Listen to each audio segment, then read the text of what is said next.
नमस्कार विद्यार्थियों, आज हम इस क्लास के माध्यम से अध्ययन करेंगे कल्पित विधि से मादे। यानी कल्पित विधि से मादे कैसे ज्ञात कर सकते हैं, यह हम आज ज्ञात करेंगे। कल्पित विधि से कैसे मादे ज्ञात किया जाता है।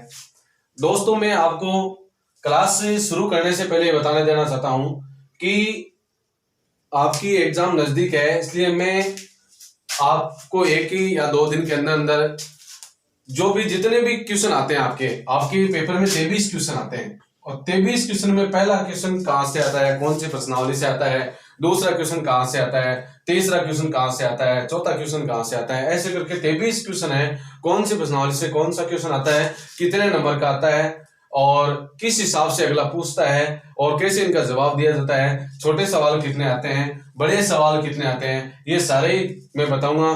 तो दोस्तों, जितने से ज्यादा आप जुड़ोगे उतना ही लोगों को फायदा मिल सकेगा। तो आप ज्यादा से ज्यादा लोगों को शेयर कीजिए, क्योंकि मैं कल या परसों आपके लिए धमाकेदार वीडियो लेके आने वाला हूं जो आपके एग्जाम के लिए बहुत ही सही सिद्ध हो सकती है। तो चलो आज हम कल्पित विधि से मादे ज्ञात करेंगे। कल्पित विधि से मादे ज्ञात करने के लिए प्रश्न को पहले पढ़ना है, प्रश्न क्या है और कैसा प्रश्न है, तभी हम हल कर पाएंगे। देखो, किसी फैक्ट्री के 50 श्रमिकों की दैनिक मजदूरी के निम्नलिखित बंटन पर विचार कीजिए। अब पहले हमें देखना है कि कल्पित विधि से, अब ये देखो बंटन पर विचार कीजिए, आपके नाम आएगा इसमें कि कल्पित विधि से, मैंने नहीं लिखा इसमें, कल्पित विधि से मादे ज्ञात कीजिए।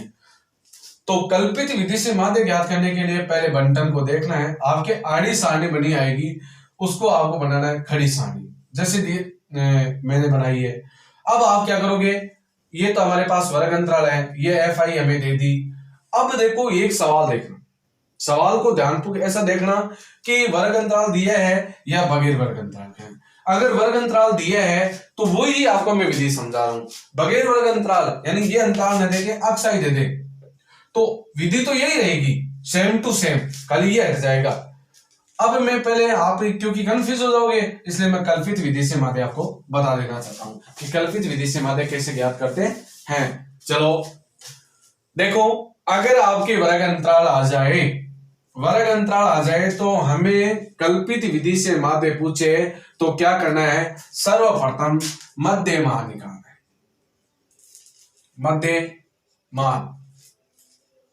मध्यमान को हम बोलते हैं अक्साई, ये निकालना है। अब मध्यमान अपन कैसे निकालते हैं, यानी इन दोनों संख्याओं को जोड़ते हैं। वर्ग अंतराल आ जाए, FI दी हो, कल्पित विधि से मादे पूछे तो हमें इन दोनों संख्या को जोड़ के अक्साई निकालनी है। सर्वप्रथम हमें अक्साई निकालनी है, मादे पूछे तो। अब देखो 500 और 520 है, अगर इन दोनों को हम जोड़ते हैं 520 और 500 तो ये हो जाते हैं 1020। अब 1020 में अगर हम 2 का भाग देते हैं तो 2 5 10, 2 एकम 2 और 0 510, या इसके बीच वाली संख्या लिख दो, 500 520 के बीच में आते हैं 510,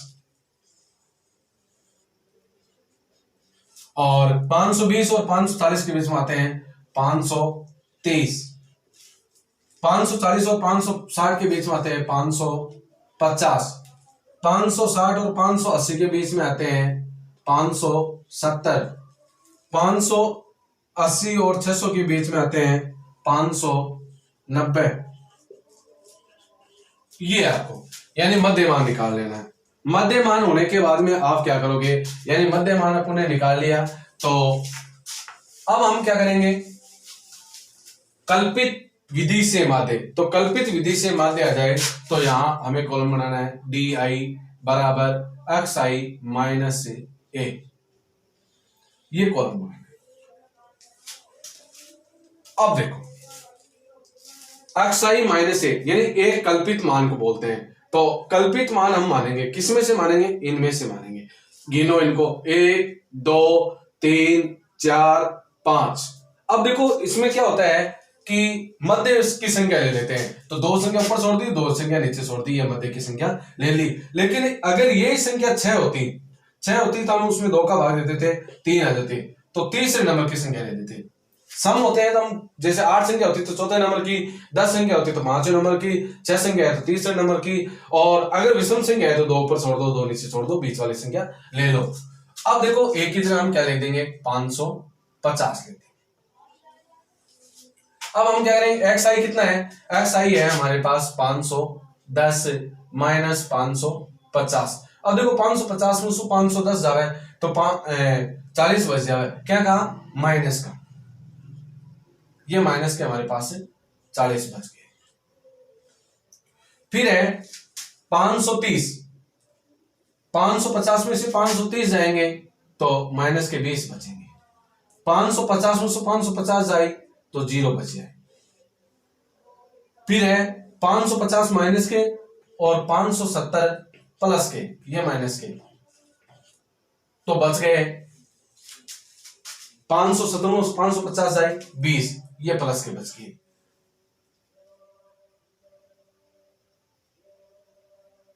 एक मिनट, 0 यहां गलत लिख दिया मैंने, यहां लिखना चाहिए था।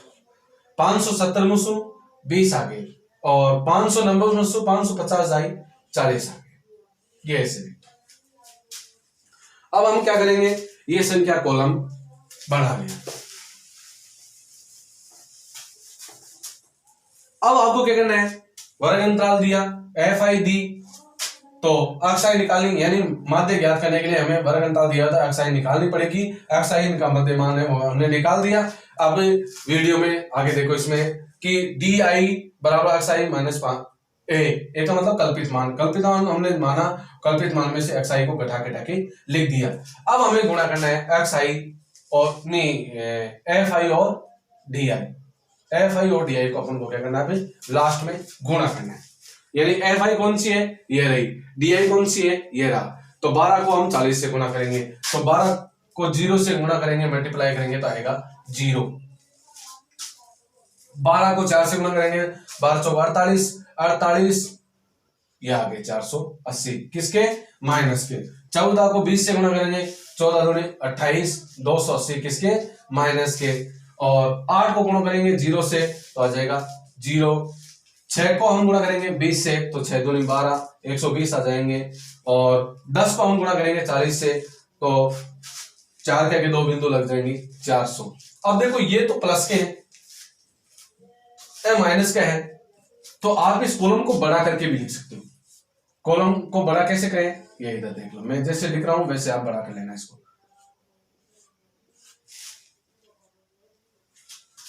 480, 280, अब इनको जोड़ लो आप, 480, 280, 0, 8 और 16, 4 2 6 1 7, 760 किसके हैं, माइनस के। प्लस के कितने हैं, 400 1 500, 520, तो 520 इसमें से घटा दो प्लस के, तो 0 6 2 4 7 5 2, यानी 240। 240 किसके बचे, 240 बचे माइनस के, 240 हमारे पास माइनस के बच गए। और अब हम करेंगे एफ आई का टोटल। एफ आई का टोटल हमारे पास कितना है, एफ आई का टोटल है 14 और 12 हो गए 26, 26 और 10 हो गए 36, 36 और 6 हो गए 42, 42 और 8 हो गए 50, और यहां लिख दो योग। अब कल्पित माध्य विधि का सूत्र है, कल्पित माध्य जिसको बोलते हैं अक्ष बार, बराबर इसका सूत्र है sigma A plus sigma F I D I बटा सिग्मा एफ आई। यानी ए कितना है 550, तो यहां लिख दो 550 plus F I D I का टोटल कितना है माइनस के 240 बट्टा एफ आई कितना है सिग्मा 50, ये लिख दिया 50, यहां लिख देंगे 550 प्लस, अब बिंदु से बिंदु कट जाएगी, 5 का भाग देंगे 24 में तो 500 के 20, यानी माइनस के 500 के 20 और 4 बच गए, पॉइंट 5 इंटू 40 4.8। अब ये प्लस है ये माइनस है तो क्या हो जाएगा माइनस, तो 550 माइनस 4.8। तो 550 में से 4.8 हम घटाएंगे, तो 550 में से यहां घटा के बता देता हूं, 550.0 ये 4.8। 10 में से 8 गए 2, यहाँ बचेंगे 9, 9 में से 4 गए 5, और यहाँ 4 बचे और यहाँ 5 बचे, 545.2। तो 500 यहाँ लिख देता हूं मैं, 545.2 मादे अक्ष बार। तो यहां लिख देना, अतः देखो मैं वहां जगह नहीं है तो यहां लिख दूं, अतः कल्पित माध्य